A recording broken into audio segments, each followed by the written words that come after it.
I'm Chloe, an architect by profession, and at that moment, a bride to be walking down the aisle. I had meticulously planned every detail of my wedding, from the flower arrangements to the playlist of songs that would serenade us through the night. I always imagined this day as a scene straight out of a romance novel, where love conquers all. Jack, my fiancé, stood at the altar with a nervous smile. He was an engineer, logical, and straightforward, the yin to my creative yang. I thought we complemented each other well and was elated to start this new chapter of life with him. But when our eyes met, I noticed he looked aloof, almost burdened. I brushed it off, thinking he was just nervous. How wrong I was. As I approached, my would-be mother-in-law, Linda, leaned over to her neighbor and whispered something, her eyes narrowing as she sized me up. When she caught my eye, she forced a smile and mouthed, "You look beautiful." The smile didn't reach her eyes.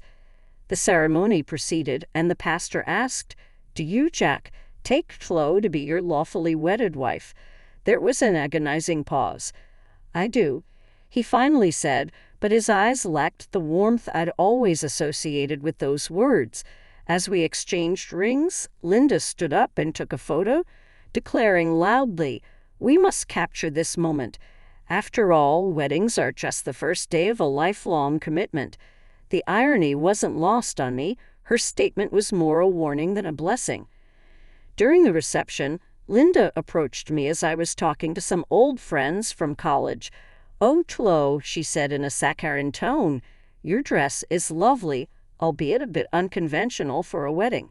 But then again, you've always been the rebellious type, haven't you?" I looked at her, forcing a smile. "Well, I believe weddings are a celebration of love, so why stick to convention?" I said, trying to keep the atmosphere light. Before Linda could respond, Jack interjected, "Mom, leave Chloe alone. It's our day, after all." I was momentarily relieved, thinking he was finally taking my side, but then he added, "Besides, there's no point bickering about dresses and conventions now, is there?" His words carried a resignation that shouldn't be present on what was supposed to be the happiest day of our lives. I looked around the room, searching for a familiar face, someone who could assure me that all of this was normal, that it was just the stress of the wedding making everyone act strangely. But deep down, I knew that wasn't the case. Something was fundamentally wrong, and the warning signs were too glaring to ignore any longer. As we took our places for the first dance, Jack held me at arm's length. Our bodies swayed in rhythm, but our souls felt miles apart. The song that was meant to be an anthem of our love seemed to mock me instead. "So, Mrs. Chloe, ready for forever?" Jack asked as the music died down, his words echoing in the cavernous space between us. If forever is like today, I thought, then I don't know. But all I said was, "Yes, ready as I'll ever be," praying that the ominous cloud hanging over us would lift, that this would be just a bizarre start to our forever. I had no idea then that this was just the prelude to a saga that would test not just my marriage, but the very core of who I was. And as everyone raised their glasses to toast our new beginning, I couldn't shake the feeling that something had already come to an end.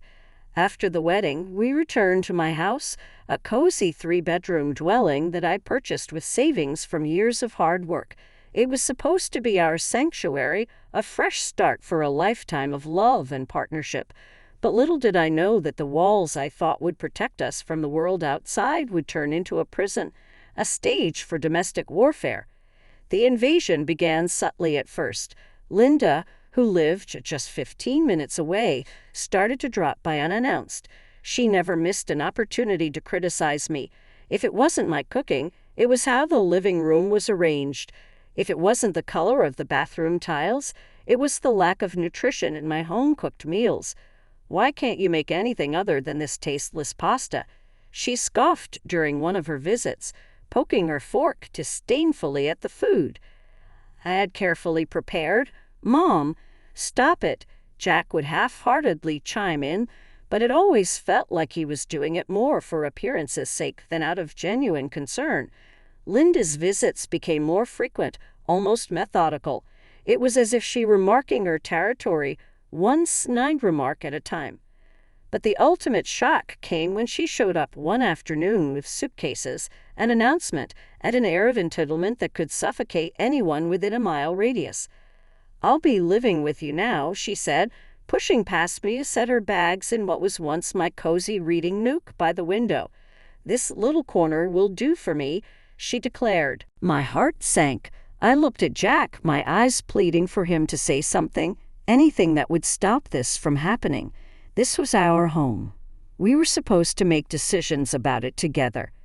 "Jack, can I talk to you for a moment?" I managed to pull him aside, my voice quivering. "This is our home, and we should have discussed this before any decision was made." He looked at me, his eyes void of the love I thought I had seen just a few months ago. "Mom's getting older, Chloe. She shouldn't be alone. She should be with family," he said, emphasizing the last word as if I weren't considered family. "So I'm not family, is that what you're saying?" I questioned, feeling the hot sting of tears starting to form. "You know that's not what I mean," he retorted, clearly exasperated. "But Mom has done a lot for me, and I owe her this much." "Owe her? What about what we owe each other?" "We just got married, Jack. This is supposed to be our time to grow as a couple, not play house with your mom." But my arguments fell on deaf ears.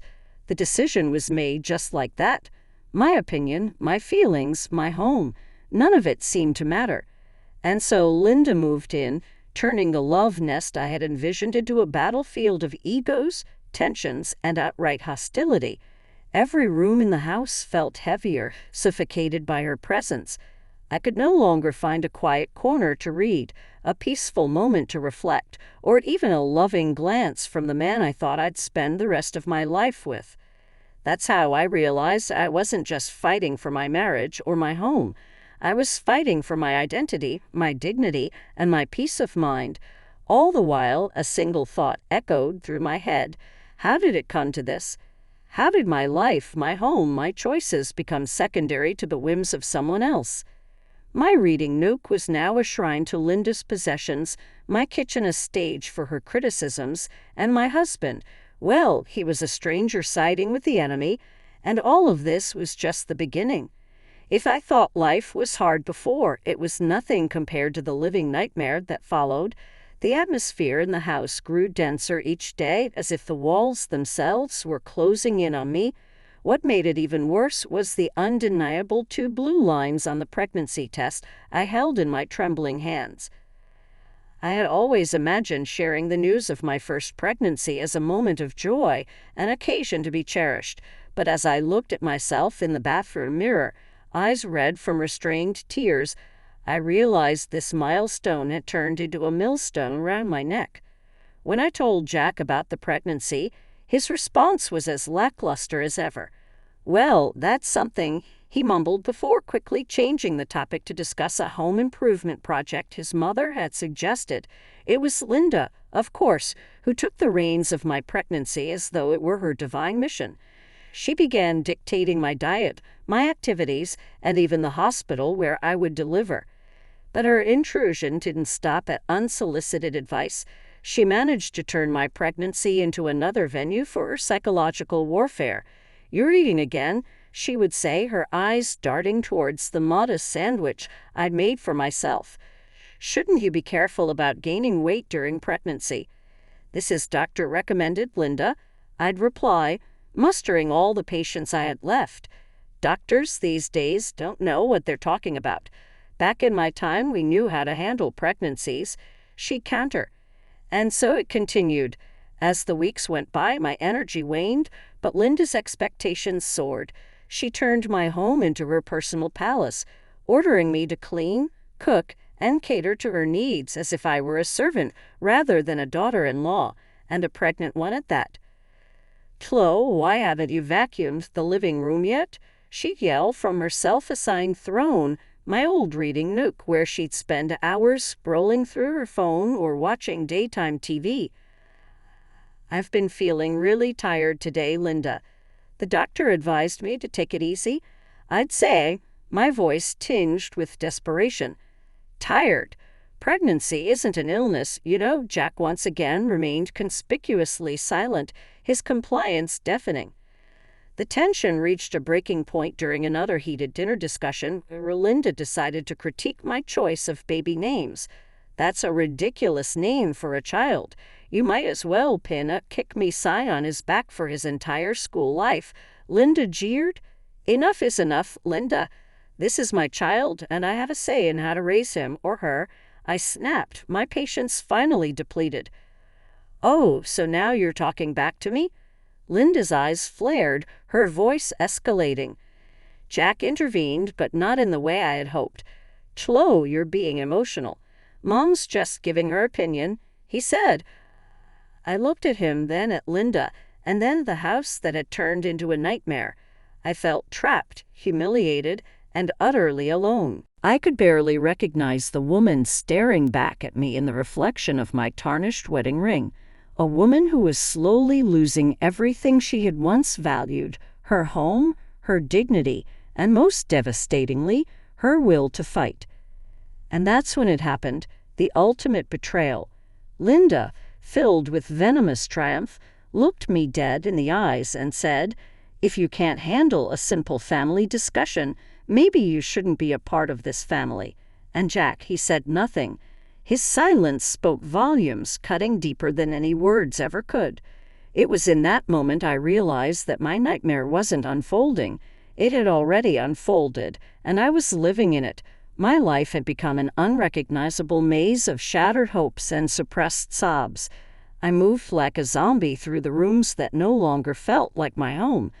The baby inside me seemed to be the only living part of my existence, and I clung to that tiny spark of life as my last shred of hope. But even that was threatened. One cold evening marked my breaking point. We were having another one of those god-awful family dinners where tension cut through the air like a knife. I had spent hours on my feet cooking a meal that I knew Linda would find fault with, no matter how perfect it was. Each critique was a jab, each scoff a slap. I knew another one was coming, and I braced myself for it. But when it finally came, it was worse than anything she'd said before. "You really think you're fit to be a mother if you can't even manage a household? What are you going to do with a baby?" Linda sneered. My heart sank into my stomach, each word a stab at my already fragile self-esteem.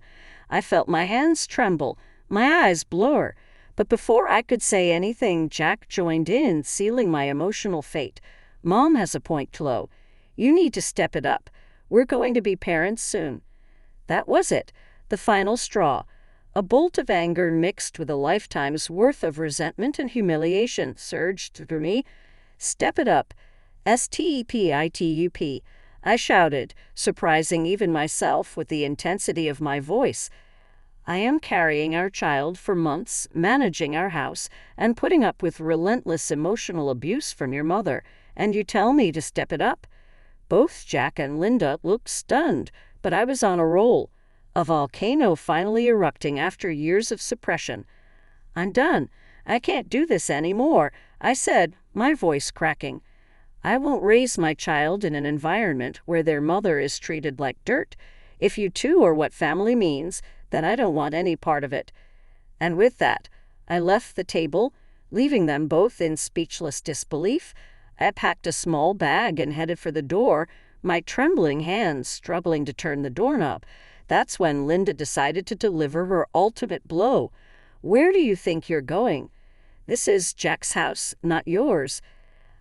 I turned around, my eyes locking onto hers. "Actually, Linda, this is my house. I bought it, and I have every right to say who stays and who leaves." "Chloe, don't do this. Let's talk about it," Jack pleaded, finally realizing the gravity of what was happening. "There's nothing left to talk about," I said, tears streaming down my face. With that, I stepped out into the frigid night air. No coat, no plan, just an overwhelming urge to escape. As the door shut behind me, it felt like a closing chapter, the final act of a tragedy that had stretched on for too long. I began to walk, each step a painful reminder of the life I was leaving behind. I had no idea where I was going, but it didn't matter. For the first time in a long time, I felt like I was taking control of my destiny. But the cost of my newfound freedom was high, agonizingly high. The icy wind pierced through my thin clothes as I trudged along the deserted streets. I had walked for what felt like miles, lost in a haze of emotional and physical exhaustion. I was almost there, almost at my parents' house, a sanctuary from the hell my life had become. When my foot caught on an uneven slab of pavement, I stumbled, twisting my ankle painfully as I fell to the ground. The pain was sharp, but it couldn't match the ache in my heart. Limping, teary-eyed, I finally made it to my parents' doorstep. The look of horror on their faces as they opened the door told me everything I needed to know. My breaking point had come, a long overdue fracture in a life burdened with far too many cracks. And as they rushed me to the hospital, I knew something had to change. I couldn't go back, not to the house, not to Jack, and certainly not to the woman I had become. My breaking point wasn't just an end, it was also a beginning, a painful but necessary step toward reclaiming the life that had been taken from me. Hospital rooms have a peculiar way of forcing reality upon you. As I lay there, my sprained ankle elevated and my body checked for any complications due to my fall, I felt a mix of relief and apprehension. My parents were there, their faces etched with concern and quiet fury over what had transpired. "Chloe, sweetheart, what are you going to do now?" My mom finally broke the silence, her voice heavy with worry. "I don't know, Mom, but what I do know is that I can't go back to that life. Not now, not ever," I replied, my own voice firmer than I expected. My dad, who had been pacing the room, finally spoke. "Your mother and I will support whatever decision you make, but you need to think about your future and the future of your child," he said. I nodded.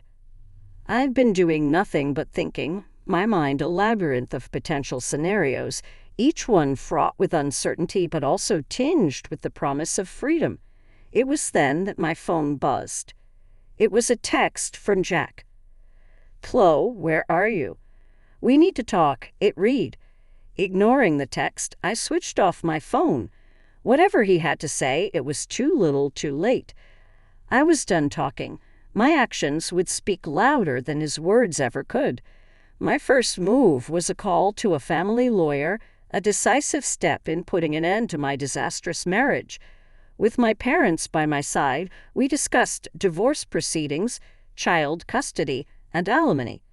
There was something chillingly clinical about dissecting a failed relationship in legal terms, but it also instilled in me a sense of empowerment. For the first time, I was taking control of my life, making choices that prioritized my well-being and that of my unborn child. A week later, Jack and Linda were served divorce papers and a notice of eviction from the house. My house. The lawyer also included a clause for hefty child support payments and financial compensation for the emotional distress I had endured. It felt drastic but necessary, a harsh severing of the bonds that had chained me for so long.